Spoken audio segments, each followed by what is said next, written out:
అందరికీ జై భీమ్. నేను Rajesh Mahasena. Welcome to Mahasena media. ఇలా చూడండి,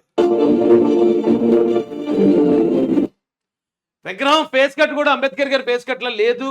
ఆయన పోలికలకి ఈ విగ్రహానికి చాలా తేడాలు ఉన్నాయని ఆల్రెడీ చాలా వరకు విమర్శలు వస్తున్నాయి. అవి కన్ఫర్మ్ చేసుకున్న దాని గురించి కూడా మాట్లాడదాం. అదే ఒక్క విగ్రహాన్ని పెట్టి మా డబ్బులే నాశనం చేసి మా వాళ్ళందరినీ చంపించేసి దానికి మళ్ళీ డ్రోన్ షాట్లు వేస్తున్నాడు. డ్రోన్ షాట్లు అంటే ఆ డ్రోన్ షాట్లు చూసి ఇప్పుడు మేము అబ్బా అనుకోవాలి. ఎంతమంది అనుకున్నారండి? కేవలం 71 మంది. 12 లక్షల మంది ఉంటే వైసీపీ ఆ పేజ్లో కేవలం 71 మంది మాత్రమే నమ్మారు.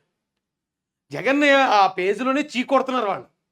వైసీపీ అభిమానులే చీకొడుతున్నారు. అతనికి తెలియట్లేదు ఇంకా.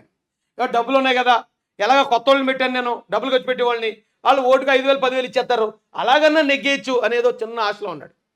కానీ దళితులు ఎక్కువ ఆత్మగౌరవానికే విలువిస్తారు జగన్ రెడ్డి గారు. నువ్వు ఇచ్చే డబ్బు మా ఎడంకాలి చిటికిన వేలి మీద ఉన్న వెంట్రుకతో సమానం. మాకు కావాల్సింది రెస్పెక్ట్, సెల్ఫ్ రెస్పెక్ట్ కోసం ఎంతకన్నా తెగిస్తాం మేము. సమానత్వం కోసం పోరాడి ప్రాణాలు వదిలేసిన అంబేద్కర్ గారి వారసులు మమ్మల్ని ఇంకా చులకం చేస్తాం, కించపరుస్తాం, మీకు ఇదిగో ముష్టి ఎత్తామంటే నీ ముష్టి కాసిపడేవాడు ఎవడం లేడు. మా ఓట్ల ముష్టి ఎత్తే నువ్వు సీఎం అయ్యావు. మా తడాక ఏంటో నీకు 2024లో చూపిస్తాం.